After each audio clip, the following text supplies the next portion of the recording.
예, 지금 우리는 칼빈의 예정론에서 이 예정론 근거 구절이라고 주장하는 성경의 이 구절들을 그 구절들을 아우르는 앞뒤 문맥까지 포함하여 본문을 정하고 그것을 이제 바르게 해석함으로 그 구절이 전혀 예정론과 상관이 없음을 밝히는 이 예정론은 없다 시리즈를 이어가고 있습니다.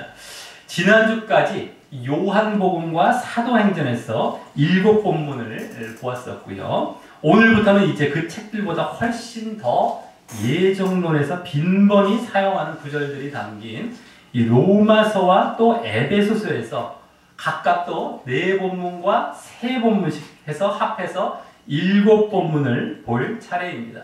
그래서 이제 총 14본문이 이번 시리즈에 해당이 되는 것이죠. 이제 반을 받고 오늘부터 이제 또 나머지 반을 보게 되는 겁니다. 그리고 이 로마서와 에베소서는 예정론에서 마치 두 형제와도 같이 인용되는 책입니다. 아주 대표적인 예정론의 책이 로마서와 에베소서입니다. 그래서 이 두 책의 본문들에서는 보통 여러 예정론 구절들이 담겨 있는 본문을 보게 될 것입니다. 에베소서 이제 저 마지막 본문만 이제 한 구절 나오는 걸 빼고 말입니다. 그중 로마서에서는 오늘 본문 로마서 8장과 또 다음 본문인 로마서 9장이 그 인용 빈도수가 높은 대표적 구절이 담긴 데다가 인용 구절도 많이 담고 있는 본문이고요. 또 에베소서에서는 첫 번째로 보게 될 본문인 에베소서 1장이 그러할 것입니다. 자, 그럼 오늘 이제 본문에서 이제 볼 내용이 많기 때문에 이제부터 그동안과 같이 먼저는 오늘 본문의 예정론 구절과 그에 따른 칼빈의 5대 교리가 무엇인지 보도록 하겠고요. 이어 그 구절이 예정론과 전혀 상관이 없음을 바르게 해석할 것이고요. 이어서 그 해석을 우리에게 적용하는 순서로 보도록 하겠습니다. 자, 먼저 오늘 본문에서 주로 인용되고 있는 예정론 구절을 말씀드리도록 하겠습니다. 오늘 본문은 크게 두 부분으로 나누었어요. 앞부분, 전반부는 이제 26절부터 30절까지로 보고 이제 볼 수 있고, 그 다음 31절부터 저 마지막 39절까지로 이제 이렇게 두 부분으로 나눠볼 수 있는데, 앞부분인 26절부터 30절까지에서는 저 28절도 가끔 포함되지만 주로는 29절, 30절이 예정론 구절로서 이제 한 파트가 되는 것이고요. 또 뒷부분인 저 31절부터 39절까지에서는 그 전체가 인용되기도 하지만 그중 또 세부적으로는 주로 또 이 35절을 비롯해서 저 뒤에 또 38, 39절이 또 한 파트로 주로 인용되고 있는 것입니다.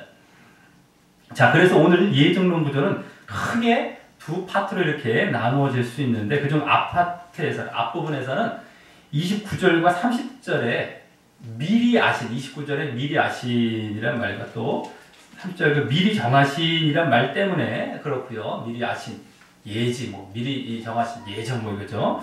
그래서 이 구절로 주장하는 칼빈의 5대 교리는 무조건적 선택이나 또 제한적 속죄의 교리가 되지만 그보다 이 또한 주로 예정론 자체의 기본 교리에 대해서 주장할 때 더 많이 쓰이게 됩니다.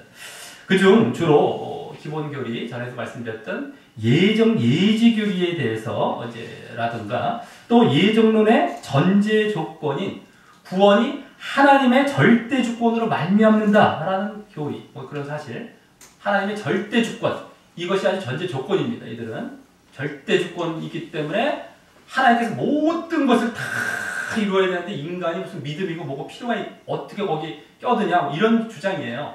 이건 철학한 겁니다. 철학. 말씀을 제대로 안 보고 그거는 하나님을 갖다가 어떤 성경에 나오는 하나님이 아니라 자기들이 이상한 신을 만들어 놓고 하나님이 아닙니다. 그건 그렇게 꽉 절대적인 어떤 권한을 부여하면서 거기다 껴 맞춰서 나온 교리가 이 예정론이에요. 사실 그 성경에서 막 찾아 거기다가 갖다 붙인 겁니다. 그러니까 어쨌든 이 하나님의 절대 주권이 시작점이에요.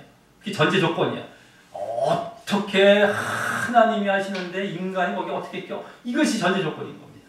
성경과 전혀 맞지도 않는 거예요. 자, 그러니까 인간을 다 로봇으로 만들죠. 그 교리대로 해서. 모든 게 운명론, 숙명론입니다. 우리는 다 로봇대로 살아가고 있는 중이에요, 지금. 뭘 하나 떨어뜨려도 그게 다 예정되어 있다는 식입니다. 이 사람들 하는 얘기들을 하면은요. 말도 안 되죠. 우리가 로봇으로 이렇게 살아가도록 지어졌습니까? 모터라서 창조하십니까? 그냥 예? 하나님께서 창조하실 필요도 없었던 거죠. 인간에게 자유를 주실 필요도 없고요. 어쨌든 말도 안 되는 게 한두 가지가 아니지만 자 그런 사실 또 예정과 이 선택의 근거이자 또 예정된 자의 경로가 어떠한지 보여준다고 이제 주장합니다. 오늘 이제 몇 가지 단계가 나오는데 예정의 경로죠. 이제 하나의 그것을 뭐 예정과 선택의 근거라고도 얘기도 하고 뭐 그런 것에 대해서 이제 앞부분에서는 이제 주로 이런 교리들을 위해서 주장한다라고 하는 겁니다. 또 뒷부분에서는요 주로 아까 말씀드렸던 35절에서 거기 보시면 누가 우리를 그리스도의 사랑에서 끊으리요. 누가 끊으리요. 예. 그렇죠? 그 다음에 또 39절 저 뒤에 하나님의 사랑에서 끊을 수 없으리라. 같은 비슷한 얘기죠. 끊을 수 없다. 누가 끊으리요. 라는 말 때문이고 얼마나 좋아하는지 모릅니다. 이 말을요. 예전에서 엄청 쓰는 말 중에 하나죠. 이것도요. 그래서 이를 통해서는 칼빈의 5대 교리 중 주로 성도의 견인 교리를 주장합니다. 성도의 견인 교리는 전에도 말씀드렸지만 이 선택하신 자들, 뭐 예정된 자들을 마지막까지 버림받지 않고 반드시 구원을 받게 하신다라는 교리죠. 말 들으면 되게 좋죠. 전에도 말씀드렸지만 무조건 한번 믿고 그래서 선택된 게 증명되면 그 사람은 무조건 구원 받는다. 이거 싫어할 사람은 있겠습니까? 이 구절 들이대면서 정말 이 교리 갖고 너무 아주 그냥 얼마나 좋아하는지 모릅니다. 그냥 위안 삼고요. 얼마나 이거가 이제 견인교리 중에서 대표적인 구절이 이 구절이죠. 성도의 견인교리 마지막에 나온 이거 속으면 안 됩니다. 절대 속으면 안 됩니다. 이거 너무너무 듣기는 너무너무 좋습니다. 근데 이거 아닙니다. 성경을 제대로 보시면은요. 자, 그래서 일반적인 이제 또 교리로는요. 거기도 일반적인 교리도 주장이 되는데 구원의 확신 교리도 주장이 됩니다. 구원은 이제 마지막까지 이제 분명하게 이렇게 책임지신다고 했으면 구원의 확신 교리 여기 또 나오는 겁니다. 그게 칼빈의 5대 교리 말고 이제 볼 때. 자, 그럼 오늘도 이 교리를 주장하며 이제 말하게 되는 그들의 모순된 이 신학적인 그러한 이제 언급들 중에서 그동안 말씀 안 드렸던 것 위주로 몇 가지를 말씀드리겠습니다. 먼저 앞부분, 아까 30절까지 앞부분과 관련해서는 하나님께서 우리를 선택하실 때 우리의 믿음을 고려하지 않으신다 라고 하면서도요, 믿음을 고려하지 않는데요. 선택은 믿음과 상관이 없대요. 예정은요. 믿음도 필요 없다. 예? 어떻게든 그렇게 주장하면서도 우리를 하나님께서 복음이란 수단을 사용하여 구원의 소망으로 부른 자들이며 우리는 그러면서 그리스도의 몸에 접붙임을 받은 자들이라고 합니다. 자, 믿음을 고려하지 않는다고 하면서도 복음은 왜 말하면서도 복음을 전하는 걸 왜 얘기하며 또 그리스도는 왜 필요한지 함께 이렇게 말하고 있는 것이 모순되고 있죠. 필요가 없는 겁니다, 지금. 복음과 그리스도는 다 믿음을 위해서 필요한 건데 믿음은 고려하지 않는다면서도 그걸 왜 말하는지요. 이게 모순되는 거예요. 이 사람. 자, 그리고 더욱이 복음과 그리스도 말고도요. 더 쉽고 근사한 예정으로의 구원의 수단이 있으셨을 텐데 이미 구원의 예정에 놓으셨어요. 근데 꼭 복음을 전하고 그리스도를 믿게 하는 이런 방법이 아니래도 예정 밖에 하는 얼마나 근사한 방법이 있을 수가 있는데도 왜 꼭 그 방법으로 가야 됩니까? 벌써 그거면 봐도 모습되죠. 그들이 이제 한 단계 거쳐서 그래도 그거는 그리스도를 위해서 국국에서 그걸 허용해 줬다고 합시다. 그렇다 하더라도 왜 꼭 그 방법이어야 되는 거예요? 그거 어렵고 난잡한 보기 얼마나 힘듭니까? 십자가라는 거 복음 전하는 것도 힘들죠. 그거 왜 꼭 그 방법으로 이미 구원은 따놨는데 예정되었는데 왜 꼭 그 방법을 써야 된다? 그 난잡한 방법을요. 거기서도 벌써 딱 생각하면 말도 안 되는 거예요. 이들은. 근데도 왜 그걸 다 주장하고 있느냐? 똑같이 믿음은 필요 없다면서도 복음, 그리스도 왜 주장하냐? 그게 성경에 나와 있으니까 말을 안 할 수가 없는 겁니다. 자기들도요.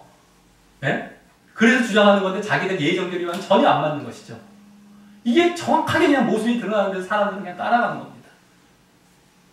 이 어처구니없는 현상들이 지금 너무너무 행행하고 있고 사람들이 아무런 문제의식도 안 갖고 믿고 있다는 이 사실의 통탄한 노릇이 알 수가 없다는 거예요. 이 통탄한 노릇입니다. 이 예정론만 생각하면 답답함과 이것이 이루만 할 수 없습니다.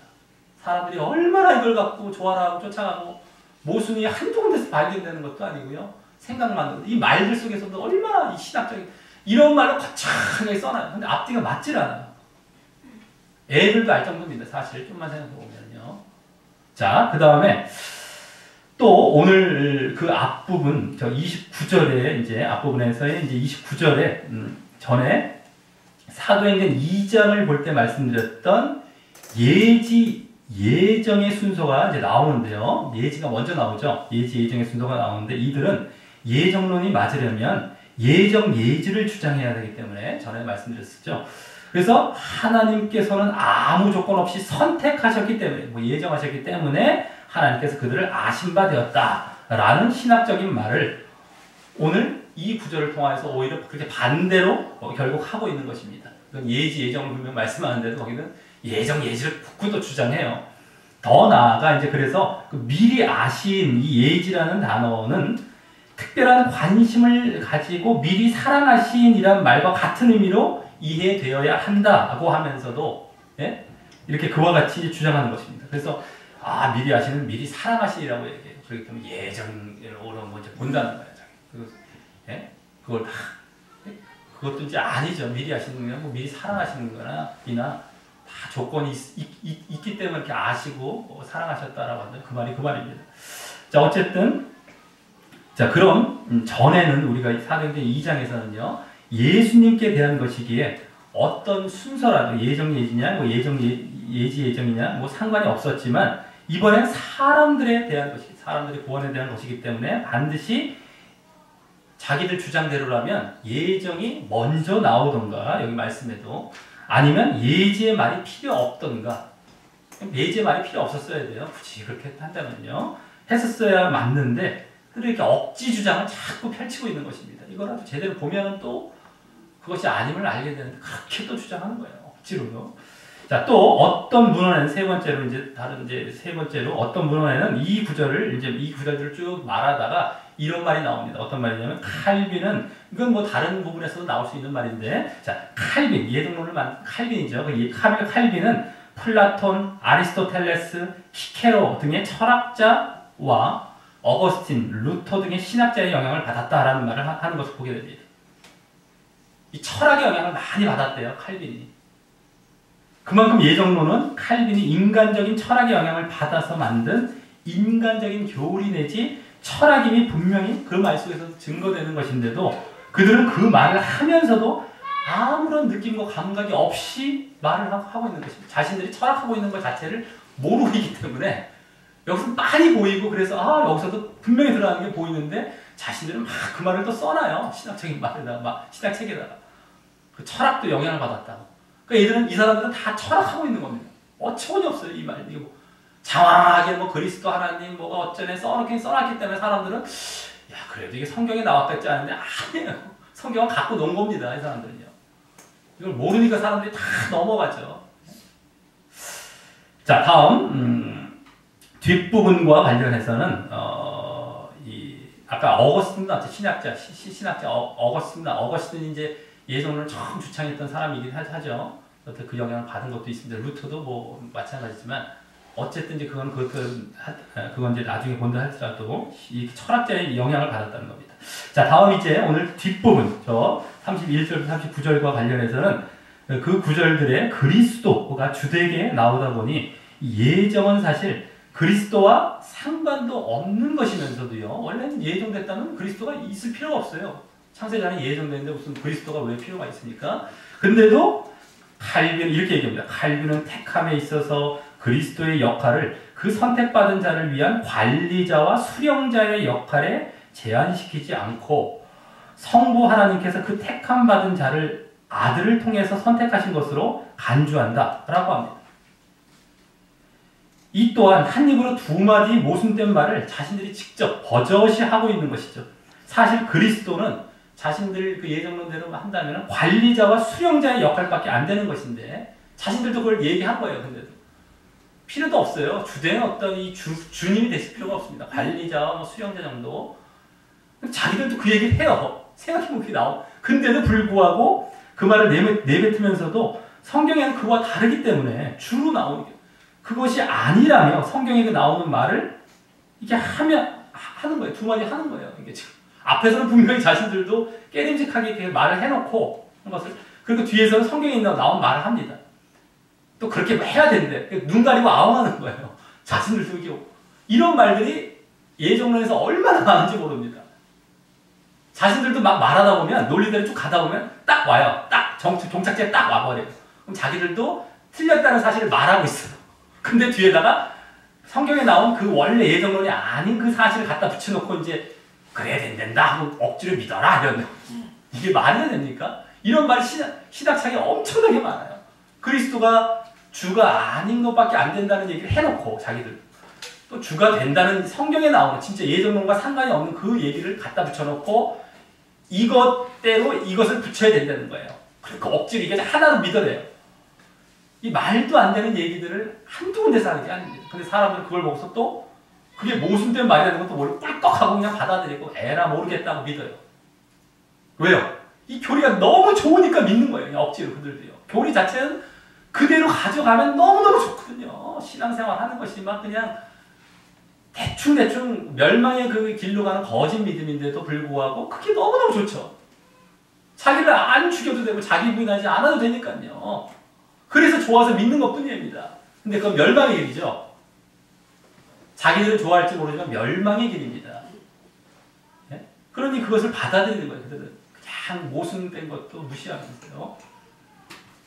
자, 또 마지막으로 이제 보게 될 또 말은 성도의 견인교리와 관련하여 이 예정론의 교리는 핍박과 환난과 고통을 당하는 이 성도들의 삶에 있어서 가장 실제적으로 위로를 줄 수 있는 교리이기도 하다라는 말을 합니다. 자, 여기서 이제 전에도 말씀드렸던 예정론이 주는 거짓 위로가 이제 보여지는 것인데, 거짓 위로를 말한 거예요. 이제 위로를 말하는 거짓 위로입니다. 이게 사람들은 위로라면 좋아라 하고 따라가며 오히려 멸망으로 가는 것입니다. 자신들이 마지막까지 구원받는다고 하니 얼마나 위로를 받아요. 자기들은 죄 짓고 자기들 양심에서 막 걸리면 와요. 벌써 잘못됐다는 게 옵니다. 우리 사람은 다 오게 돼 있어요. 영혼을 갖고 내가 예수, 예? 근데도 불구하고 꼭 누르고 위로 받아요. 거짓 위로죠. 자, 우리가 잘못됐고 벌써 반응이 올 때 어떻게 됩니까?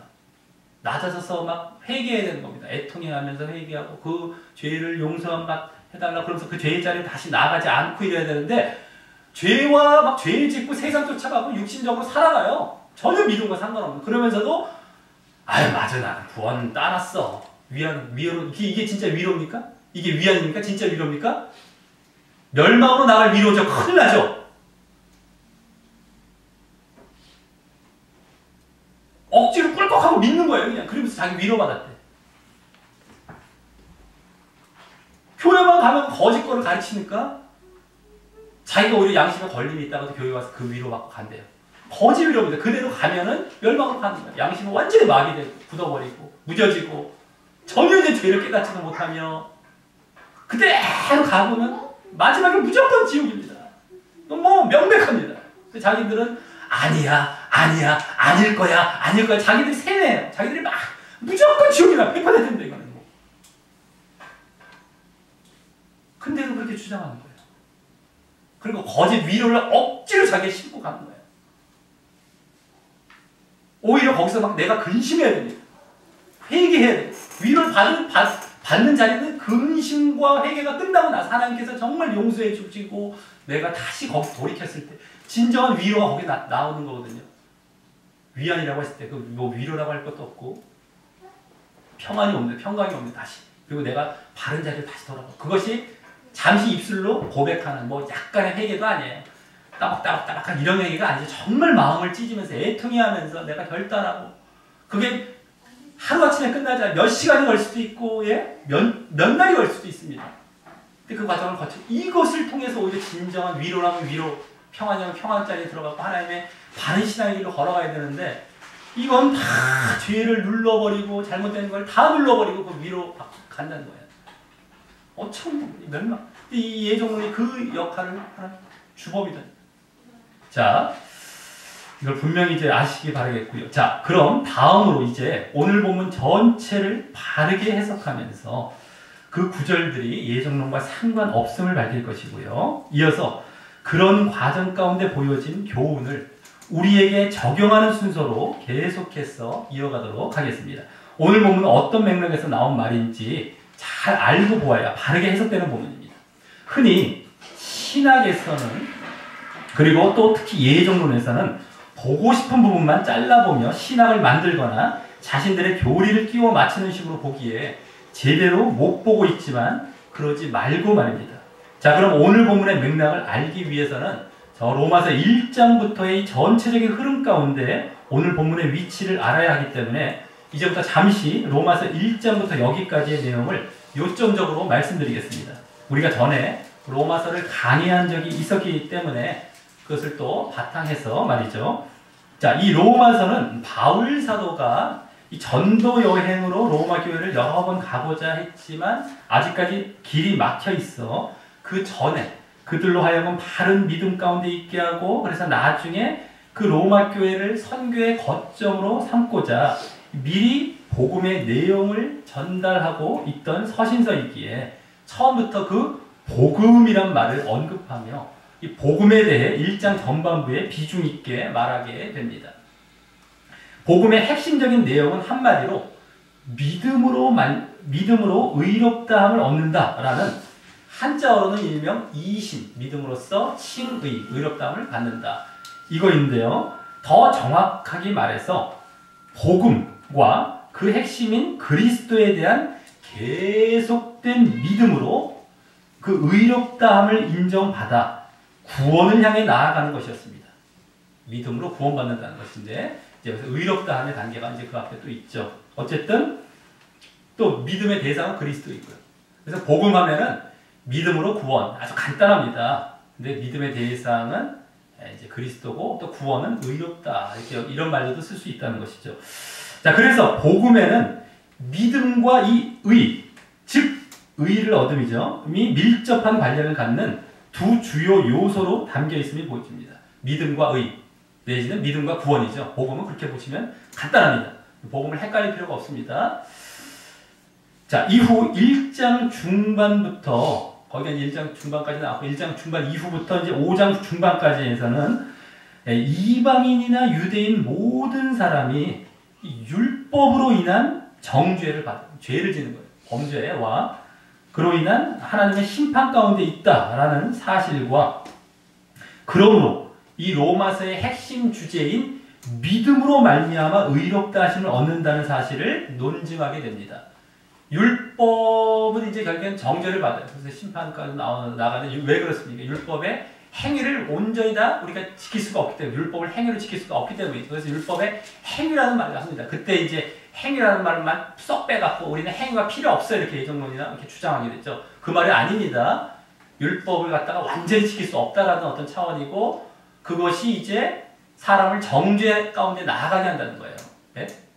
그래서 그것이 아닌, 율법이 아닌 이제 믿음으로 말미암아 모든 사람이 그렇게 의를 얻고 구원으로 가는 길이 열렸다라는 걸 이제 논증하게 되었던 것이다라는 겁니다. 그래서 우리의 예수 그리스도에 대한 믿음이, 그 믿음이 구약에서부터의 그 아브라함의 믿음과 연결되는 그 온전한 믿음이라는 것도 밝히면서 말입니다. 그리고 그 부분이 일명 믿음과 의, 즉 믿음으로 말미암는 의라는 이 칭의에 대해 말씀했던 것이라면, 칭의죠. 그 믿음은 이제 한마디로 또 믿음을 말하는 의는 칭의 쪽입니다. 칭의라고 이제 우리 신학적으로 말을 할 수 있습니다만, 그렇다면 이후 5장 중반부터 8장까지에서는, 오늘 본문이 이제 속해 있는 8장까지에서는, 앞부분까지에서는 그 범죄와 심판이란 말은 죄와 사망이란 말로 바뀌고요. 똑같죠, 뭐 심판이 사망이니까 범죄와 심판은 죄와 사망이고, 또 믿음과 의라는 말은 은혜와 생명이란 말로 각각 바뀌었어. 아까 범죄와 심판은 율법과 관련됐고, 믿음과 의는 믿음과 관련됐죠. 근데 믿음과 의는 은혜, 믿음을 은혜란 말로 또 씁니다. 그리고 의란 말은 생명이죠. 구원이라는 것 같은 거, 생명, 영생. 그래서 은혜는 바로 그렇게 믿음과 같은 말로 쓰이는 거예요. 그래서 믿음이 은혜다 했을 때 믿음을 거저 주시는 거야, 이런 의미가 아니라, 그 믿음을 이제 그 은혜란 말을 달리 쓰기도 합니다. 하나님께서 누구에게나 베푸시는 율법과 다른 차원의 어떤 그런 선물과도 같은 것이기 때문에 쓰는 말이지, 그걸 또 말장난하면서 율법은 은혜, 아니 믿음은 은혜야 이러면서 그냥 믿음은 거저 주시는 거야, 택한 자만, 이렇게 주장하는 게 전혀 아니라는 건데, 그렇게 알고 있는 사람들 코미디도 아닌데 그렇게 알고 있는 사람이 너무너무 많다는 거예요. 지금 신학들도 그렇게 주장하고 있고요. 조심하시기 바랍니다. 어쨌든 믿음과 은혜와 생명이라는 말로 각각 바뀌어서 그래서 믿음과 은혜 아래 있다고. 우리가 이제 믿음의 이제 이 자리로 들어온 거죠. 율법이 아닌가. 믿음과 은혜 아래 있다고 죄를 지을 수 없고, 예? 그걸 잘 보셔야 돼요. 오히려 거룩함의 열매가 있어야 영생으로 나아가고요. 예? 그 죄를 지면 안 된다는 거예요. 믿음으로 들어왔다 하더라도. 그래서 그래야 영생으로 나아가고, 또 이후 그 죄를 깨닫게 하여 죄 되게 하는 그런 율법과 관련하여서, 그 율법은 절대 죄가 아니며 율법을 죄로 취급하면 안 됩니다. 율법을 그렇게 하는 사람들이 많아요. 죄를 깨닫게 하는 기능이지 율법 자체가 죄가 되는 게 아닙니다. 근데 어쨌든 그래서 절대 죄가 아니며, 여기서 나오죠, 로마서에도. 그래서 오히려 거룩하고 의롭고 선하고 신령하다라고 하면서, 다만 사람이 믿음이 없고 육신에 있을 때 이 율법을 지킬 수 없어서, 율법이 그와 같이 정죄의 기능을 발휘해서 그러므로 사망에 이르게 한다. 그러므로 진정한 믿음이라면 육신이 아닌 영에 있어 그 율법의 정신을 지키고 죄를 짓지 말아야 우리에게 예수 그리스도께서 이루신 그 율법의 요구가 이루어지고, 그러므로 율법의 정죄를 받지 않아야 생명으로 나아간다라는 내용으로 일명 성화에 대해 또 주로 말씀하게 됩니다. 성화. 아까 칭의죠. 믿음을 말하면 의였다면 5장 중반 이후부터 여기까지는 이제 성화적입니다. 그러니까 죄를 그렇다고 짓지 말아야 된다는 것이죠. 근데 육신에 있을 때, 우리가 믿음이라는 건 영적인 믿음으로 들어가야 되는데, 육신에 계속 있을 때는 이 율법을 지키려고 하는 이런 믿음이 있죠. 이렇게 막 겉으로 껍데기로. 그렇게 되면은 정죄를 받는다는 거예요. 정죄. 그래서 결국에는 우리가 이 구원이 아닌 사망 가운데 나가고, 그렇기 때문에 진정한 믿음이라면 육신이 아닌 영을 쫓는 믿음이어야 된다. 영에 있는 믿음이어야 된다라고 하는 것을 이때 강조하는 겁니다. 이게 이제 성화의 차원이에요. 성화 대신에 또 죄를 짓지 말아야 된다 이러면서 성화입니다. 거룩해지는 모습이죠. 점점 이제 주님을 닮아가기도 하고, 이러한 성화입니다. 아까 믿음이었다면 이게 쉽게 말해서 행함, 행함도 들어가 다 포함이 되는 이 성화라는 것이, 그것이 전체가 하나의 믿음인 겁니다. 그래서 칭의는 반드시 이 성화가 보여져야 진정한 믿음이고, 그래서 그러므로 영생을 얻는다고 말하면서 말입니다. 그래서 이 성화를 말할 때도 분명하게 멸망과 영생을 그대로 얘기합니다. 그 성화는 해도 되고 안 해도 되고 뭐 악세사리가 아닙니다. 칭의에 반드시 보여져야 돼. 그것이 전체가 있어야 진정한 믿음이라는 거예요. 앞에 칭의 단계에서 보였던 믿음이 아닙니다. 거기서 끝나는 믿음이 아니에요. 이 성화까지 보여져야 저야만 진정한 믿음이라고 하는 것입니다. 자, 그리고 그 바르고 진정한 믿음의 모습은 그래서 결국 육신이 아닌 영을 쫓고 영에 있다는 것으로 귀결되는 것이었는데, 그것은 또한 성령이 내주하시고 성령의 인도함을 받는 모습으로도 말씀됩니다. 이 성령은 우리가 예수님에 대한 믿음을 가질 때 진정 자신이 예수님과 같이 죄에 대하여 죽고 하나님을 대하여 산 자로 여김으로, 죄에 대해서는 죽고 하나님께 대해서 산 겁니다. 그런 자로 여김으로 이제 뭡니까? 여김 이제 받는 것이죠. 그러므로 말미암아 새 생명 가운데 자기가 여기는 거예요. 그 자리로 나아가는 것이죠. 그래서 그러할 때 새 생명 가운데 행할 때 이 내주하시게 되는 것으로, 그래서 그 이후에도 계속 그와 같이 영을 쫓고 영에 있게 되는 것이었기에 말입니다. 그래서 우리가 영적인 믿음을 갖는다 할 때 성령께서 함께 하시는 겁니다. 그래서 함께 내주하시는 것이죠. 그래서 거듭나는 것과도 이제 예수님이 말씀하신 것을 보면, 가르치신 것으로 보면 거듭나는 거예요. 물과 성령으로 거듭난다. 영적으로 우리가 들어갈 때 성령께서 함께 하시는 것입니다. 어쨌든 우리가 영적인 진정한 믿음으로 나아간다는 것은 성령께서 함께 하신다. 이것과도 그대로 같은 말인데 그것이 그대로 나와 있었다는 거예요. 특히 오늘 본문이 속해 있는 이제 8장에 들어와서 그 영과 성령에 대한 사실들을 본격적으로 말씀하게 되는 것이었고, 그래서 이후 오늘 본문 바로 앞부분에서는 성령을 받은 자가 이 하나님의 자녀된 자라는 사실을 말씀하면서 또 그가 하나님의 후사, 하나님의 상속자가 된 자로 그래서 그리스도와 함께 그의 장차받을 영광뿐만 아니라 그죠? 그 상속이라는 건 이제 예수님과 함께 받는다고 하죠. 그래서 그리스도와 함께 그 장차받을 그 영광뿐만 아니라 또 현재 당할 고난에 대해 집중적으로 말씀하게 되는 것이었습니다. 영광, 미래의 영광. 하지만 그 이전에 현재의 고난도 함께 말씀하게 되었다는 겁니다. 그래서 이 장차받을 그 미래의 영광은 몸의 구속과 부활로 말미암는 양자라는 이 하나님의 자녀됨, 양자라는 건 이제 하나님의 자녀됨입니다. 그런 말이 이제 신학적 용어죠. 어쨌든 하나님의 자녀됨의 완성임을 보여주게 되고요. 쉽게 말해서 이제 구원이 완성되는 것이고 하나님의 자녀가 완성되는 겁니다. 이 장차받을 영광은요, 구원이죠, 구원. 또 현재 당할 고난은 육신이 아닌 영을 쫓아 사는 데서 이제 오게 되는 뭡니까? 자기 스스로의 육신과 죄와의 싸움, 그 내부적인 어떤 이 고난이죠. 그리고 또 외부적인 핍박, 외부적인 고난을 비롯해서 앞으로 있을 그 영광을 학수고대하며 그러한 고난들을 잘 참고 인내하는 것까지임을 보여주었던 것입니다.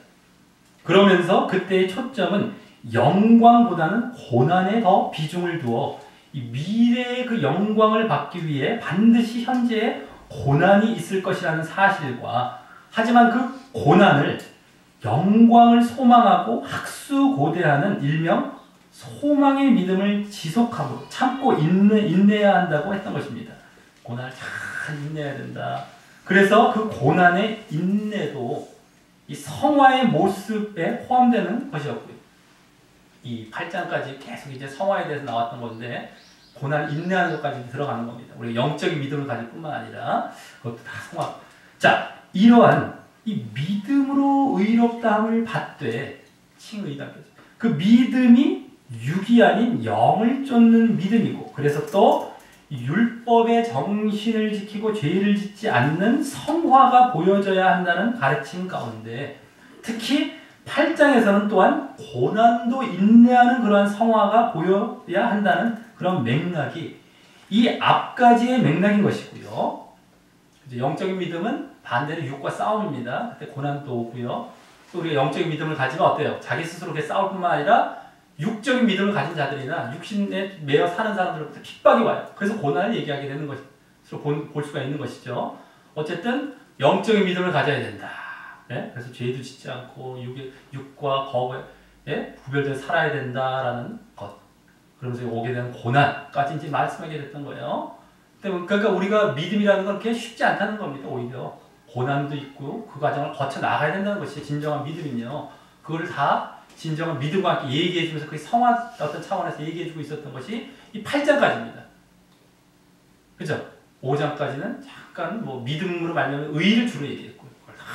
그 다음에 그것에 대해서 진정 이렇게 보여야 된다. 이게 로마서 8장까지 오늘 본문 바로 앞까지의 모습이었어요.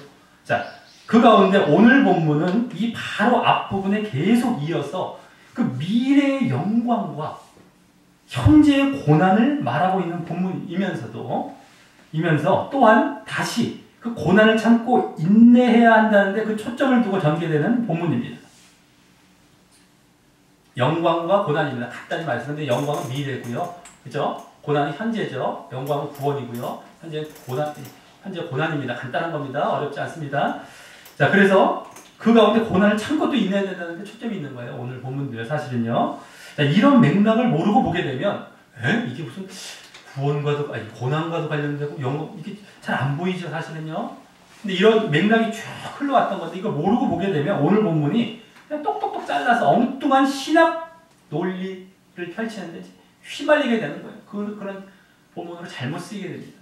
이거 잘 보셔야 됩니다. 자, 그럼 이제 어떻게 해서 오늘 본문이 그 고난과 영광에 대해 말씀하고 있는지 이 앞부분, 오늘 앞부분 30절까지 앞부분과 또 저 뒷부분 39절까지 뒷부분으로 나눠 살펴보도록 하겠고요. 그 가운데 예정론 구절들도 그 의미를 이제 바르게 해석하도록 하겠습니다. 먼저 26절부터 30절까지 앞부분을 보면 먼저 26, 27절은 성령께서 우리의 연약함을 도우신다 라고 하면서 성령께서 말할 수 없는 탄식으로 우리를 위하여 친히 간구하심으로 그렇게 돕는다라고 합니다. 탄식하시면서 간구하시는 것이죠. 성령님은 이 앞부분 8장 초반부터 계속 말씀되고 있었는데, 아까 말씀드렸던 것처럼, 그죠? 영과 성령에 대해서 주로 이제 8장으로 들어오면서 더 말씀되면서 8장 앞부분 초반부터 계속 말씀되고 있었는데, 그것은 우리가 영적인 믿음을 가졌기에 계속 우리와 함께 하셨기 때문이었고요. 여기서는 또한 탄식하며 간구하시기까지 우리를 위해 이렇게 하신다는 것입니다. 그 탄식하며 간구하시는 모습은 이 앞부분, 오늘 보면 앞부분인 22, 23절에서 거기 잘 보시기 바랍니다. 피조물이나 우리가 탄식하며 양자될 것, 하나님의 아들 될 것과 구원입니다. 구원이라는 그 이제 미래의 영광이죠. 그것이 바로 그 미래의 영광을 기다리며 탄식한 것에 이어서 그 미래의 영광의 완성을 위해 함께 탄식하시며 이 성령님께서 간구하심으로 우리를 도우신다라는 것입니다. 우리도 막 탄식한다고 했던 것처럼. 예? 자, 그런데 그 간구가 26절에 또 보면 우리가 마땅히 빌 바를 알지 못하는 그런 연약함 때문에 그 우리가 마땅히 빌 바를 위해 간구하신다라고 나오는데, 그 마땅히 빌 바의 내용은 방금 말씀드린 양자됨과 구속이라는 이 미래의 영광과 관련이 되면서도 그 구체적인 내용이 이제 또 뒤에 나오게 되는 것입니다. 자, 그래서 다음 27절에서는 거기 마음을 감찰하시는 이, 우리의 마음입니다. 우리의 마음을 감찰하시는 이인 하나님이시죠. 하나님께서 이제 그 성령의 생각을 아신다라고 하는 것은 뭡니까? 응답하시기 위해 그 우리를 위해 함께 간구하시는 그 생각을 성령의 생각을 아신다는 겁니다. 우리를 응답하시기 위해서 어쨌든 그렇게 얘기를 하면서 그 이유로 바로 성령이 하나님의 뜻대로 성도를 위하여 간구하시기 때문이라고 하는데, 이때 이제 앞서의 그 마땅히 빌 바가 바로 여기 하나님의 뜻심이 보여지는 것입니다. 그죠? 하나님의 뜻대로 간구하십니다. 아까 마땅히 빌 바를 그것이 바로 하나님의 뜻임이 그대로 여기 이제 보여지는 것입니다. 그리고 그 마땅히 빌 바이자 하나님의 그 뜻이 다음 이제 28절부터 30절까지 해서 구체적으로 말씀되는 것입니다. 그리고 이 가운데 예정론 구절이 포함되어 밝혀지게 되죠. 자, 먼저 28절에서는 그러한 이 성령님의 간구로 인해 이루어지는 하나님의 뜻이 이 뒷부분에 나오는 뭡니까? 모든 것이 합력하여 선을 이룬다라는 말로 표현됩니다. 여기 선이라는 말은 어떻게? 선이라는 말은 원래 원어로 보면 은혜, 좋은 일 이겁니다. 그런 말로서 이제 그 말이 여기서는 미래의 영광을 예표하는 말입니다. 지금 고난과 영광에 대해서 쭉 흘러가고 있는데 그 영광, 미래의 영광을 예표하는 말이 그 선입니다. 여기. 예? 그래서 전체 말은요, 그러니까 모든 것이 합력하여 선을 이룬다라는 말은 모든 것이 합력하여 그 미래의 영광과 구원을 이루어간다라는 말인데, 예? 그것의 구체적인 내용이 그것이 무슨 말인가라는 그 구체적인 내용이 다음 29절 맨 앞에 왜냐하면이라는 말이 생략되어 29절부터 30절까지 해서 말씀되게 되는 것입니다.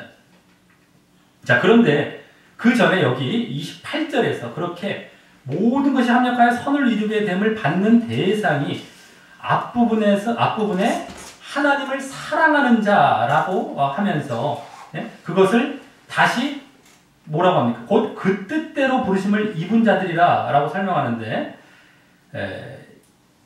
이들이 이제 저 로마서 6장의 내용을 볼 때, 특히 로마서 6장 11절입니다. 그 내용을 볼 때 죄에 대하여 죽고 하나님을 대하여 산 자로서 그 이후 계속 나온 영을 쫓고 영에 있는 진정한 믿음을 가진 자들이고요. 또 지금 이 미래의 영광을 소망하고 학수고대하며 탄식하는 가운데 고난도 참고 인내하며 나아가고 있는 자들을 말하는 것입니다. 네? 그 뜻대로 하나님을 사랑하는데 그 뜻대로 부르심을 입은 자들이죠. 즉 진정한 믿음으로 성화의 모습까지 보이고 있는 자들을 말하는 것이죠. 그리고 그러한 진정한 믿음에 있는 자를 잘 보셔야 됩니다. 여기 합력하여 선을 이룬다는 말을 우리가 너무 자주 쓰는데 여기서는 지금 그런 육신적인 말로 쓰는 말이 아닙니다. 구원과 관련되고 지금 뭐 미래 영광 이겁니다. 그리고 그것에 해당하는 자들이 지금 이런 자들이죠. 자, 그리고 그러한 진정한 믿음에 있는 자를 여기 하나님의 뜻대로, 즉 이 말은 하나님이 당신의 뜻을 이루시기 위해 부르심을 입은 자라고 하는 것입니다. 네? 부르심을 입었다. 여기 이제 부르심이란 말이 나왔는데 이는 택하심이란 말과도 비슷하게 사용되는 말로서 그 부르심을 입게 된 것이 바로 이와 같이 자신이 그 부르심에 응답하여 하나님을 사랑하고 진정한 믿음을 가졌기에 받게 된 것이지 예정론에서 주장하듯 그냥 하나님의 무조건적 선택에 의한 것이 아님이 여기서 그대로 분명하게 보여지고 있는 것입니다. 하나님을 사랑하는 자라는 말을 굳이 할 필요가 없죠. 곧 그 뜻대로 부르심. 그 한마디만 속에서도 보여지는 거예요. 아, 하나님을 사랑하는 거. 하나님을 사랑하는 모습이 어떤 것인지 앞에부터 쭉 보면은 쭉 영적인 믿음 뿐만 아니라 고난도 참고 있는 그런 진정한 믿음 가운데 있는 자입니다. 그 자가 이제 부르심 받는 자예요. 자, 지금도 하나님께서는 누구나 부르시지만 그에 응답하여 진정한 믿음을 보이면 그 부르심을 입는 자리에 나아가는 것임을 우리가 잊지 말아야 된다라고 하는 것입니다. 자, 그럼 그러한 자들에게 앞서 본 모든 것이 합력하여 선, 즉 영광과 구원을 이루는 구체적인 내용을 다음 29절과 30절에서 보도록 하겠습니다. 여기 나오는 말들은 이제 신학적으로 구원론을 말하는데 자주 쓰이는 말인데, 구원론에서 자주 사용되는 말인데요. 그래서 29절에서 미리 아신이란 말은 예지로, 또 그들을 미리 정하셨다라는 말은 예정으로, 또 30절에 그들을 부르셨다라는 말을 소명으로, 또 그들을 의롭게 하셨다라는 말을 칭의로, 소명, 부르심이 소명입니다. 한자로는. 그리고 이제 의롭다 하셨다는 게 칭의죠. 아까 나왔던 의롭다 칭함 받게 여겨주신 이런 겁니다. 또 그들을 영화롭게 하셨다라는 말, 영화라는 말은 신학적인 용어로 사용합니다. 예지. 그래서 어떻게 됩니까? 하나님이 예지, 예정, 소명, 칭의, 영화의 순으로 사람들을 구원으로 인도하신다라고 말하죠. 그리고 예정론자들은 이 중 맨 앞에 있는 미리 아셨다라는 그 예지를 앞서 말씀드렸듯이 무시하거나 예정에 포함시켜 예정에 이 초점을 두어 보면서 아주 예정론의 대표적인 구절 중 하나로 오히려 이것을 말하게 됩니다. 그것이 아닌데 오히려.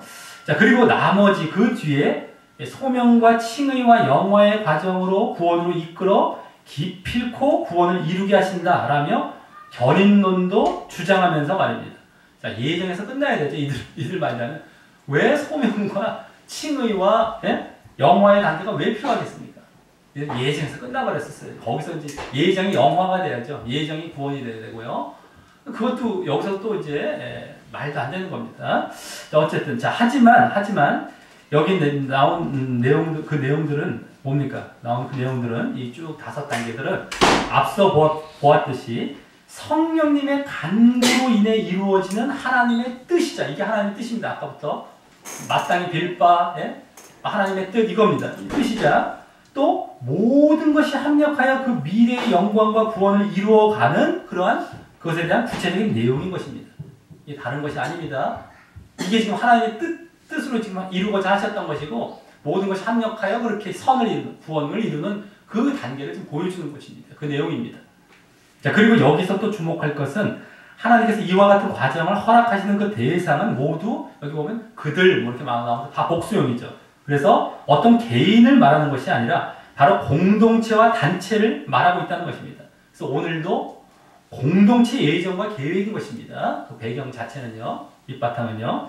자, 그럼 먼저 그 5단계를 쭉 보게 될 때 이제 먼저 미리 아신 자들이라는 이 예지이란 뭡니까? 하나님께서 계획하신 하나님 나라, 예정하신 계획하신 하나님 나라 공동체, 교회 공동체에 들어갈 어떤 믿음의 무리가 있을 것임을 아시는데 그에 맞게 그렇게 믿음을 가진 자들을 말하는 것입니다. 이 예지라는 것은 바로 믿음을 처음 갖는 단계죠. 아까 칭의라고 이제 신학적인 용어로 얘기했지만 여기 칭의가 따로 나오긴 하지만 어쨌든 그 처음 믿음을 갖는 그 단계가 예지입니다. 하나님께서 그걸 아신 거예요. 아, 믿음을 가질 자들. 그래서 공동체에 나중에 들어갈 누가 될지는 알 수 없어요. 어쨌든 그 단계입니다. 자, 다음 그들을 미리 정하셨다라는 예정은 창세전에 구원 얻도록 무조건적으로 선택하신 그 예정이 아닙니다. 그 구원과 관련해서는요, 좀 이따 마지막 단계인 영화 단계에 나오게 되죠. 이게 지금 구원은 예정이 아닙니다. 창세전에 구원은 마지막 단계에 가서 나옵니다. 그래서 여기 제대로 보면은요, 제대로 보시기 바랍니다. 이 말씀을. 어떻게 합니까? 그 아들 예수님의 형상을 본받아, 거기 잘 보시기 바랍니다. 예수님이 맏아들이 되게 하시기 위해 이렇게 미리 정하셨다고 한 것입니다. 이걸 다 빼버렸어요. 자, 잘 보세요. 거기. 예수님의 형상을 본받아 예수님이 맏아들이 되게 하시기 위해서 미리 정하셨다. 예정하셨다. 이겁니다. 그걸 위해서, 그걸 목적을 위해서. 자, 그러기에 이는 오늘 본문 앞부분에서부터 계속 강조된 나중에 영광, 구원이죠. 구원을 받기 위해 현재 고난을 받아야 하는 것에 초점이 있어서요. 영광은 좀 이따, 영화는 그건 좀 이따 나오기에 여기서는 바로 고난받는 것에 대해 예수님의 모습을 본받도록 예정하셨다는 말인 것입니다. 예수님을 본받긴 본받되 예수님의 고난, 영광 다 있었죠. 예수님의 형상이라는 건 그겁니다. 원래 모습 있는 것인데요. 고난, 십자가입니다. 그죠? 더 정확히 얘기하면. 그 다음에 영광된 자리에 들어간 거예요. 그겁니다. 그 형상을 본받게 하고, 우리로 하여금요. 잘 보셔야 되는데, 이겁니다. 이제 예정, 이거 신학적인 용어로 얼마나 사람들이 이걸 갖다가 이런 걸 다 빼버리고 얘기를 했고, 그 예정과 전혀 구원과 예정과 상관없어요. 그냥 너희들 고난받고 영광받는 이 자리입니다. 이것이 예수님께서 벌써 이루신 거예요. 우리에게도 막 고난받아야 된다. 앞에서 얘기해왔고, 여기서 나타나는 그 영상을 본봤는데, 영광은 뒤에 나오죠. 마지막 5번째. 여기서 뭐에 초점이 있는 겁니까? 그 중에 뭘 본받는다는 거예요? 고난입니다. 고난. 이게 여기의 실체입니다. 자, 그래서 한마디로 고난받음을 예정하신 것인데, 이는 지지난 시간 사도행전 4장을 볼 때에도, 자, 그 예정이 뭡니까? 원래 예정의 실체는 교회 공동체가 이제 예정된 것이죠. 예수님과 함께. 교회 공동체가 이제 예정된 것 뿐만 아니라 그들이 마치 예수님의 핍박과 고난도 예정된 것과 같이 예수님의 예정에는 그게 포함되어 있었다고 우리가 보게 되었죠. 그것과 같이 그들도, 그 교회 공동체도 핍박받을 것까지 예정되어 있었음을 보았던 것과도 일치하는 모습인 것입니다. 이거예요. 여기서 예정은 그걸 얘기한 겁니다. 이 성경 전체도 제대로 모르고 이 부분만 제대로 못 보고 하니까 전혀 딴 얘기하죠. 그거에 왜 고난이 예정된 거야. 예수님처럼 너희들도 그 길 가야 된다. 앞에서도 계속 얘기해왔고, 영적인 믿음을 갖다 보면 또 고난이 오게 되는 거야. 자기 내부적으로 오게 되고 외부적으로 핍박받고 반드시 거쳐야 되는데 예수님께서 벌써 가셨어. 그래서 영광자리에 들어가신 거야. 이 얘기입니다. 이게 다른 얘기 아니에요. 근데 그거 분명히 예정됐다는 거예요. 지금 그겁니다. 고난 예정. 자꾸 신학적인 용어를 잘라버리니까 이걸 다 놓쳐버리죠. 자, 그러니 구원 예정은커녕 오히려 고난을 인내하는 것이 얼마나 중요한지 여기서 보이고 있는 것입니다. 오히려 여기서는요. 고난을 인내하라는 거예요. 너희들 그 예정된 고난 그래서 잘 인내해야 된다. 그게 진정한 믿음의 길을 잘 걷는 거야. 너희들 영적인 믿음. 그래서 오게 되는 그 고난 그걸 너희들 예정되어 있었던 거고 그거 잘 건뎌야 돼. 사도행전 4장에서도 그랬지 않았습니까? 그래도 힘을 얻고 위협받고 핍박받는 것도 막 불구하고 나아갔잖아요. 그들이 막 복음 전하러.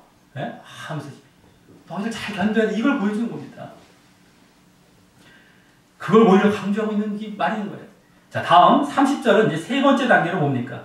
미리 정하신 그들, 즉 미리 정한 고난을 그렇게 잘 인내하는 그들이죠. 미리 정하셨다는 것은 미리 정하신 그 고난을 잘 인내하는 그 그들을 또한 부르셨다라고 이번에 이제 소명을 말하는데, 이 부르심 받은 자들은 앞서 28절을 보면 어떤 자였습니까? 이미 거기 나왔었죠. 그 뜻대로 하나님을 사랑한 자, 그 뜻대로 부르심을 입은 자랄 때 나왔었죠. 어떤 자였습니까? 하나님을 사랑하는 자로서 영을 쫓고 영에 있는 진정한 믿음을 가진 자들이고, 또 미래의 그 영광을 바라보며 고난도 인내하는 자들이었습니다. 그러한 자들을 거기서도 부르셨다라고 했듯이 여기서도 앞서 예정의 단계를 거쳐 그 예정된 고난을 잘 인내하는 자들을 그와 같이 부르셨다라고 하는 것이 그대로 일치하는 모습인 것입니다. 예정된 고난은 누가 받는다고? 영적인 믿음, 그건 이미 전제되어 있고요. 그 자들이 지금 부르심을 받는다. 진짜 믿음이죠. 진정한 믿음을 가졌기에 그들이 드디어 이제 부르심 받는, 이제 구원의 첫 발을 띄는 어떤 부르심 단계까지 나아가는 거예요. 뭐에 의해서입니까? 믿음에 의해서, 그런 진정한 믿음에 의해서 말이죠. 자, 다음 그렇게 부르신 자들을 이번엔 의롭다 하시는 일명 칭의 단계가 나오는데, 이는 앞서 그 부르심의 단계가 진정한 믿음을 인정받고 있는 단계였기 때문에 당연한 것입니다. 왜 그렇습니까? 즉 이 로마서의 주요 주제인 믿음으로 말미암아 의롭다함을 받는 칭의, 이게 지금 여기다가 의롭다함을 받는 모습인 것이기 때문이죠. 앞서 부르심이라는 것이 바로 진정한 믿음의 단계를 이제 인정받는 믿음의 어떤 진정한 믿음입니다. 아까 저 앞에 예지는 믿음이 시작 단계라면 쭉 예정 단계를 거쳐서 진정한 믿음에 딱 들어왔어요. 부르심이라는 게 바로 그겁니다. 진짜 믿음. 그때 너희들 부르심, 뭡니까? 의롭다함을 받는, 믿음으로 의롭다함을 받는 로마서 전체의 주제. 그 단계에 들어온 거예요, 이제. 잘 보셔야 됩니다. 자, 그래서 한자로 뭐 이신칭이라고 이제 아까 했던 그 믿음으로 의롭다. 자, 그리고 여기서부터 이제 본격적으로 이제 구원을 받는 자리를 나아가는 겁니다. 이제 의롭다를 받는 것. 그래서 마지막 그들을 또한 이번엔 영화롭게 하신 영화의 단계를 말씀하는데, 이는 오늘 본문 앞부분부터 계속 나온 현재의 고난을 인내한 후에 얻게 되는 미래의 영광을 받는 모습일 뿐만 아니라 그래서 구원과 영생으로 들어가 구원이 완성되는 단계인 것입니다. 이제 칭의 다음이 이제 그 구원이라고도 했죠. 의롭다함을 받는 것이 구원. 이게 그대로 나온 건데, 그 다음 단계로 이제 칭의가 이제 계속 이제 진행이 되고 이제 글로 간 겁니다. 자, 앞서 미리 정하셨다라는 예정의 단계가 그게 이제 아니라 바로 그 예정의 단계에서 이제 구원이 완성되는 것이 아니라 이 영화의 단계에서 비로소 이렇게 구원이 완성되는 것으로서 말입니다. 예정론이 아닌 거예요. 그 예정론을 주장하는 게 그게 아닙니다. 이게 지금 여기서 이제 구원이 완성되는 거예요. 예정론이라면 예정에서 끝났어야 됩니다. 굳이 이 단계까지 거쳐가야 칭의롭다움을 받아야 되고요. 의롭다움을 받는 게 옳다 인정을 받는 거예요. 하나님께부터. 그래, 너. 그래야 구원 가운데 나오는 거거든요. 이 단계 다 거쳐서 여기서 구원이에요. 그러면 봐도 벌써 예정과는 상관도 없고요. 또 예정 주장하면 이 뒤에 단계가 왜 있어야 되는지 이 이유도 모르겠고요. 뭐 한두 가지가 뭐 틀려야죠. 예정론들은요. 자, 그리고 이렇게 해서 오늘 우리의 마땅히 빌 바, 아까 앞에 나왔던 우리의 마땅히 빌 바이자 그 성령님의 말할 수 없는 탄식의 간구로 인해 이루어지는 하나님의 뜻인 그 모든 것이 합력하여 그 미래의 영광과 구원을 이루어가는 구체적인 내용은 이 모든 5단계들이 그와 같이 합력하여 이 단계들이 합력한다는 겁니다. 모든 것이라는 것이 여기서는. 즉 서로 맞물리어 동역하면서 한 단계 한 단계 이게 있으면 또 이어가고 또 이렇게 일로 이어가고 이렇게 하는 거예요. 믿음을 가졌는데 진정한 믿음의 단계로 넘어가고 그래서 의롭다움을 받고 그래서 갔더니 구원 맞물려 가는 거예요. 합력하여 선을 이루고 구원을 받는다 이 얘기입니다. 날 그냥 육신적으로 뭐 어떤 사람들은 잘못하고 있는데도 막 깨달아서 회개할 생각을 안 하고 뭐 모든 것이 합력하여 뭐 선을 이룬다. 그런 데 쓰면 안 되는 겁니다. 영적인 것에 구원에 관련돼서 회개를 쓰더라도. 자, 그리고 막 하나님의 뜻에 합당한데 이런 데 써야 되는 것이지 무슨 뭐 말도 안 되는 데다 갖다 붙이는 거 아닙니다. 지금 너무너무 그 말도 얼마나 많이 쓰면서 잘못 쓰고 있는지 몰라요. 지금 이거예요, 지금. 그래서 즉 예수님을 그 뭡니까? 한마디 더 요약해서 말하면 예수님을 믿을 자들이 영적으로 믿을 자들이 믿을 자들이 예정된 고난도 인내함으로 그래서 진정한 믿음 가운데 부르심 받고 의롭다함을 받아 영광의 자리에 들어가는 내용이죠. 그리고 이 가운데 다시 이 앞본문에서 강조된 고난과 영광이 부각되고 있는 것입니다. 그중 특히 고난의 인내에 더욱 초점이 있는 거죠. 그래서 이제 이 고난과 영광이 여기서 그대로 흘러가고 있었던 겁니다. 이게 그냥 앞뒤 문맥 상관없이 보면 이게 무슨 말인지 몰라요. 지금 이 뒤에 또 나옵니다. 이제 고난 또 나옵니다. 이 뒤에 부분 이제 자 그래서 다음 이제 오늘 본문 뒷부분인 31절부터 39절까지에서는 다시 이러한 고난과 영광, 현재 고난이죠. 그리고 미래 영광이죠. 그것에 대해서 말하면서 또 여기서는 고난보다 그걸 참았을 때, 인내했을 때 오는 영광 쪽에 좀 더 비중을 둔 내용이 이어집니다. 아까는 고난의 인내에 더욱 초점이 있었던 것이었다면 여기는 영광 쪽에 더 이제 비중이 있는 겁니다. 자, 먼저 31절에 그런즉 이 일에 대하여 이건 무슨 말입니까? 앞서 이거 구원의 단계에 대해 라는 겁니다. 앞서 그런 이 일이라는 것은 앞서 그런 구원을 쭉 단계에 이루어 가신 것에 대해서 우리가 무슨 말을 하겠냐? 라며 그래서 하나님이 우리를 위하시면 즉 하나님께서 그 구원의 단계대로 구원을 이루어 가실 것이면 이라고 하면서 다음 이제 누가 우리를 대적하리요? 라는 질문을 시작으로서 저 35절까지 해서 그 대적, 여기 좀 대적하려 할 때 대적과 반대에 대해서 이제 말하고 있는 네 가지 비슷한 질문을 하면서 하지만 그 이제 또 반대편이 뭡니까? 하나님께서 아까 위하시면 할 때 그 하나님께서 위하시는 내용도 함께 보여줍니다. 그리고 이때 그 대적과 반대를 말할 때는 지금 계속 말씀되고 있는 고난에 대해서도 말하고 또 하나님이 위하시는 내용을 말할 때는 방금 보았던 구원의 5단계와 관련하여 말하면서 결국 그 고난의 반대인 영광과 구원이 확실히 보장될 것임에 대해 보이게 되는 것입니다. 네? 대적과 반대에서는 그 고난, 아까부터 말씀드렸던 고난이 이제 또 나오는 겁니다만 그리고 이제 하나님께서 위하시는 것은 아까 그 5단계와 함께 그 마지막이 뭡니까? 영광. 그러니까 이게 보여주는 거예요. 구원과 확실히 고난, 대적하는 건 고난, 하나님께서 위하시는 건 영광, 고난과 영광 그대로 구조가 이제 여기서 나타나는 겁니다. 자, 그래서 먼저 32절에서는 먼저 아까 31절에 누가 대적하리요라는 그런 이게 전체적인 질문입니다. 이것은요, 대표적인 어떤 질문에 대한 답변으로 그래서 구원의 5단계를 전체적으로 암시하며 답변합니다. 거기 32절을 보시면은 전체적으로 하나님께서 이제 위하시는 내용이 이제 구원의 5단계를 전체적으로 암시하며 답변하죠. 거기 아들 예수님을 내어줌에 대한 그런 말인데요. 그것은 예지와 예정의 단계의 대표적인 내용인 예수님을 믿음, 예수님을 내어줬다는 건 예수님 믿음과 또 예수님을 본받는 고난을 나타내는 것이고요. 믿음과 고난이죠. 예지와 예정. 그렇게 진정 믿고 따르는 자들에게 고난까지 가끔 쫙 믿고 따르는 자들에게 다음 모든 것을 은사로 주신다라는 것이 암시하는 나머지 뭡니까? 소명, 칭의, 영화의 단계를 그래서 이제 구원까지 가는 거죠. 결국엔 그래서 은사로 거저렇게 주심을 나타내기 때문입니다. 이게 레코드에 있는 거예요. 사실 앞에 공간 연결해서 봤을 때.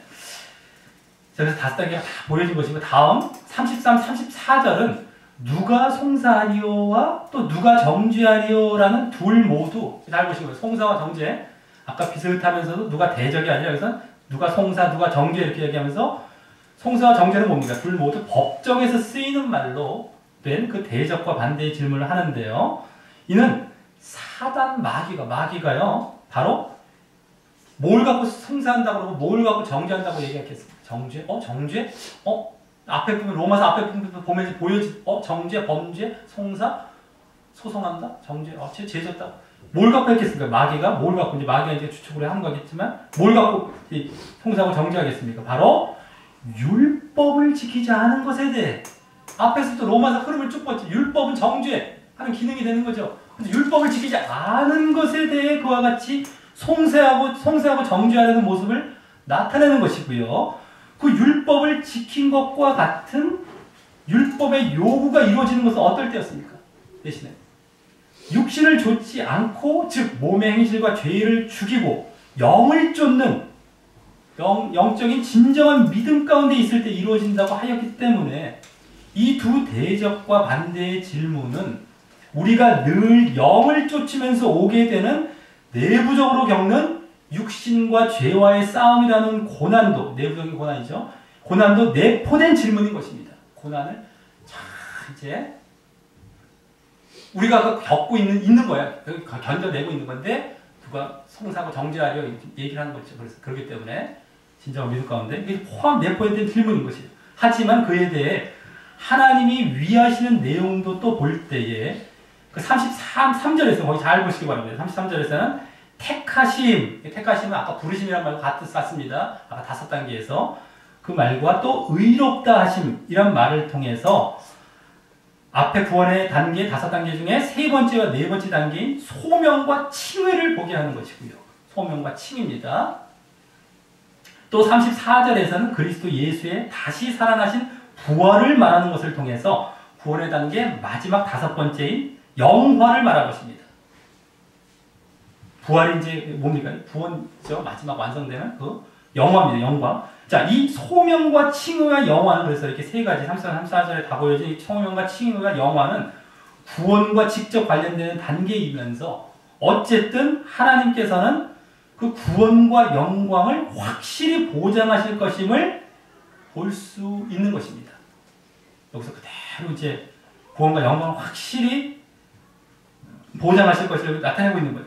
그래서 34절 하반절에 좀 남아있죠. 그 부분이 어떻게 하면 예수님의 그 하나님의 우편에서의 간구하심을 덧붙여 말씀하며 앞서 26, 27절에 성령님의 간구에 이어 그 하나님의 뜻인 그 구원의 단계가 반드시 이루어지도록 할 것임도 또 엿보이고 있는 것이고 말입니다. 아까 성령님의 간구도 그걸 위해 간구하셨던 것처럼 여기 예수님이 같은 겁니다. 간구하시면서 구원의 단계가 반드시 이루어지도록 간구하실 것이다. 그들을. 그러니까 이게 분명히 보장하신 구원과 영광을 보장하실 것임을 그런 아까 진정한 믿음이 있는 자들의 이러한 내용을 얘기한 겁니다. 자, 이제 다음 35절에서는 마지막 4번째 질문인 누가 우리를 그리스도의 사랑에서 끊으리요? 라고 하면서 그 뒤에 환난, 곤고, 핍박, 기근, 적신, 위험, 칼. 적신이라는 건 벗었다는 겁니다. 빨간 몸 뭐 이런 거죠. 그래서 벗었다 이런 건데 어쨌든 다 이렇게 헐벗고 뭐 이런 거죠. 어쨌든 위험, 칼과 같은 이번엔 외부적 고난이에요. 외부적 고난을 36절과 같은 이제 그 외부적 고난을 이제 말하는데 아까는 뭐 어땠습니까? 아까는 누가 송사 정죄한다라고 하면서 거기 내부적 고난이 포함되어 있다고 했었죠. 율법의 정죄를 받지 않기 위한 어떤 그 싸움 이런 것이 이제 암시가 되면서 근데 여기서 내부적 고난이 직접적으로 말씀되면서 함께 그 질문 속에 내포되어 있습니다. 대적과 반대의 질문 속에 여기도 그대로. 근데 그 질문을 어떻게 또 36절과 같은 주를 위하면 고난을 받는다라는 내용을 가진 이 시편 44편의 말씀도 인용하며 함께 보입니다. 주를 위하면 고난을 받는다. 고난의 필요성이 이제 여기서 보이면서도 그 외부 조건을 함께 말한 거예요. 어쨌든 간에. 자, 하지만 이에 대해서도 그래서 이제 대적과 반대는 고난이 있다는 말이 계속 그거고요. 그리고 하나님께서 위하시는 것은 결국 우리를 구원에 구원을 확실히 보장하시는 이런 내용으로 이제 함께 이제 보여진다는 것을 계속 보여주는 겁니다. 자, 하지만 이에 대해서도 37절과 같이 그러나 이 모든 일에 우리를 사랑하시는 이로 말미암아 우리가 넉넉히 이긴다라고 하면서 하나님께서 위하시는 내용도 이어 보이는데 하나님께서 위하시는 내용이 여기 이제 보이는 건데 자 우리가 자꾸 이런 구조들이 이 바울 사도가 또 하나님의 영에 쓸 때 벌써 이게 다 이 영감에서 쓰여진 겁니다. 번역하는 단계가 여러 가지에서 우리가 그걸 이제 제대로 해석해야 되는 것이 이게 지금 억지로 우리가 보는 것이 아닙니다. 하나 보면서 보여지고 깨달아지고 하는 것이지 말씀과 대충 보면 이게 안 보이는 거예요. 정말 우리가 이걸 잘 봐야 됩니다. 그래서 하나님께서 쓴 의도 이게 정확하게 막 나오잖아요. 탁탁탁 하나씩 떨어지잖아요. 이런 것들 우리가 잘 봐야 되는데 이게 무슨 그런 말이야 대충 보면서 막 이렇게 할 수가 있다는 거예요. 근데 그러면 안 됩니다. 정확하게 보면서 의미까지 분명히 하나님의 의도 바울 사도를 통해서 그 주신 그 의도들 분명하게 여러분 봐야 된다는 거예요. 이런 것들을요. 근데 대충 또 봐요. 몰라요. 안 보이죠. 앞에 흐름도 없죠. 제대로 된 그런 것들도 모르는 거 보죠. 잘라보죠. 이제 어쨌든 이걸 참고적으로 좀 말씀드리고요. 어쨌든 여기 하나님 위하시는 내용에서 여기 우리를 사랑하신 이라고 이제 여기 말씀하시죠. 근데 이 사랑은 앞서의 그 구원의 5단계를 계획하고 이루시는 하나님과 그리스도의 사랑을 말하는 것입니다. 이는 고난은 받지만 확실히 보장하신 미래의 영광에 대한 소망을 바라보며 그 고난을 인내하는 진정한 믿음을 끝까지 보임으로 인한 이김인 것입니다.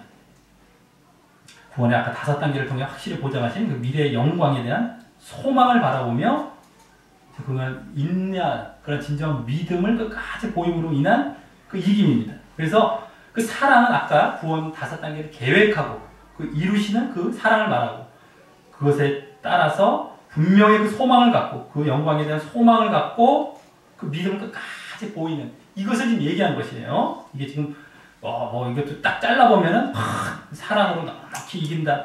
물론 이제 앞에서 간구하신다는 내용도 포함되어 있습니다. 예수님의 간구도 포함되지만 그것만 얘기한 것이 아닙니다. 원래 전체 흐름은요.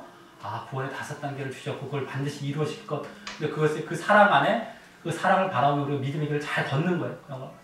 이것이 원래의 겁니다. 그래서 그 사실을 더 확인할 수 있는 것은 다음 38, 39절에서 38절 맨 앞에 왜냐하면 이라는 말이 생략되어 이 37절에 대한 이유를 말하는 데서입니다.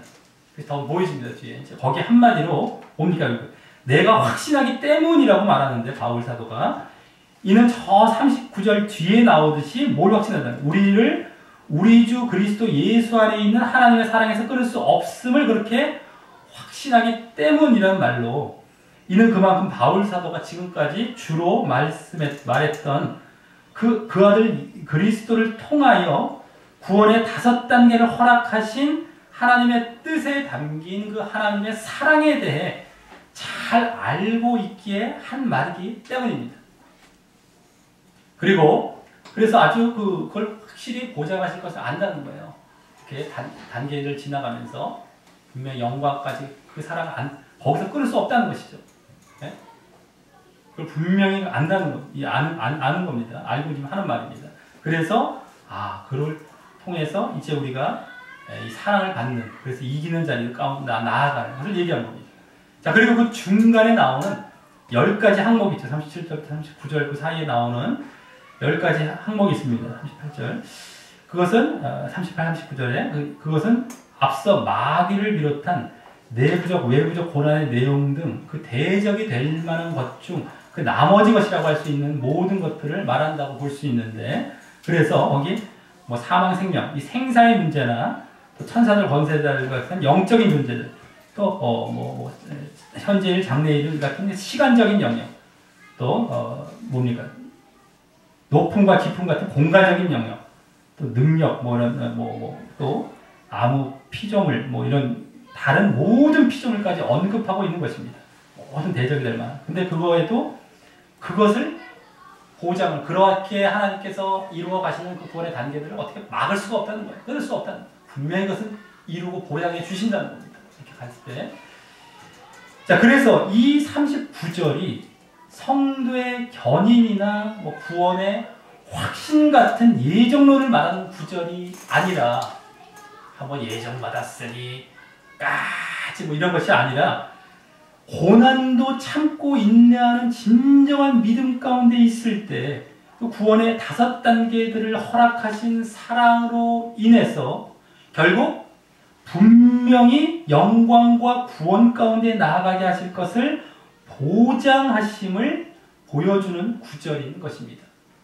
아주 쉽게 말해서 믿음으로 말하면 구원을 확실히 보장하신 거예요. 이제 그 단계가 5단계로 이제 여기서 쭉 나왔었죠. 진정 믿음에 이제 거쳐서 그것을 확실히 보장하신다는 거. 이런 얘기지. 믿음이 전제된 것이지 믿음이 없이 또 예정되고 예정도 물론 잘못되어 있지만 그것이 한 번 믿었으니 구원은 영원하다. 이것도 아니고요. 여기서는 또 진정한 믿음을 또 보여주는 것이고 그것도 계속해서 이어가는 겁니다. 다 포함되어 있는 거예요. 자, 말씀을 맺겠습니다. 오늘 본문에서는 크게 두 부분으로 나누어서 앞부분에서는 주로 예정, 예지 내지 예정의 경로를 주장하고 또 뒷부분에서는 주로 견인교리나 구원의 확신을 주장하는 이 예정론 구절이 담긴 본문이었습니다. 앞부분에서는 구원의 5단계 중 예지, 예정, 소명이라는 단계가 예정론에서 예정 내지 선택을 주장하는 데 쓰이는데, 하지만 그 단계들은 모두 믿음을 가진 자에게 해당하는 단계로서 그 믿음도 하나님을 사랑하며 영을 쫓고 영에 있고 또 미래의 영광을 바라보며 현재의 고난도 인내하는 그러한 진정한 믿음을 말하는 것이었습니다. 그러니 예정론과 전혀 상관없고 그러한 진정한 믿음을 요청하는 구절들인 것입니다. 오히려 그 부분들은 다음 진정한 믿음을 요청. 다음 뒷부분에서는 아무도 그리스도와 하나님의 사랑에서 끊을 수 없다는 말씀이 그러한 진정한 믿음을 가진 자들에게 그 구원의 5단계를 허락하신 사랑으로 인해 분명히 영광과 구원 가운데 나아가게 하실 것을 보장하신 말씀이었기에 이 또한 예정론과 전혀 상관이 없고 대신 고난을 잘 인내하고 견디고 이기길 격려하는 구절들이었습니다. 그래서 거기 고난, 외부적 고난 내용들도 쫙쫙 계속 나왔죠. 뭐, 예? 앞에 뒤에 뭐, 예? 37절에도 막 나오고 38, 39절 뭐 여러 가지 봤는데 그걸 잘 이기면서, 예? 그것을 잘 인내하고 견디고 이기길 격려하는 이러한 모습인 겁니다. 예? 자, 그래서 이제 우리는 오늘 본문을 통해 육이 아닌 영을 쫓는 진정한 믿음에는 고난이 반드시 있되 육과 죄의 싸움이라는 내부적 고난과 육신과 죄와의 싸움, 또 핍박과 여러 어려움이라는 외부적 고난이 있을 것임을 알게 되고요. 하지만 그 고난들을 구원의 5단계라는 하나님의 뜻이 담긴 하나님의 사랑으로 말미암아 분명히 보장되는 미래의 영광을 바라보며 잘 참고 인내하는 이 성화의 모습까지 보이는 더욱 진정한 믿음과 함께 그러한 자들에게 허락하시는 성령의 간구와 그리스도의 간구도 힘입어 어떠한 대적과 반대도 물리치며 이기고 극복하게 됨을 알게 됩니다. 넉넉히 이긴다, 아까 이긴다. 자, 우리 모두 그와 같은 모습으로 고난까지 잘 인내하고 이기는 진정한 믿음을 보이심으로 하나님의 우리에 대한 그 믿음의 예지와 또 고난의 예정과 또 믿음을 인정하시는 소명과 진정한 믿음, 또 의롭다 하시는 칭의와를 거쳐 결국 미래의 영광인 구원과 영생을 얻는 영화 가운데 들어가시는 자 되시기를 예수님의 이름으로 간절히 축원합니다. 네, 오늘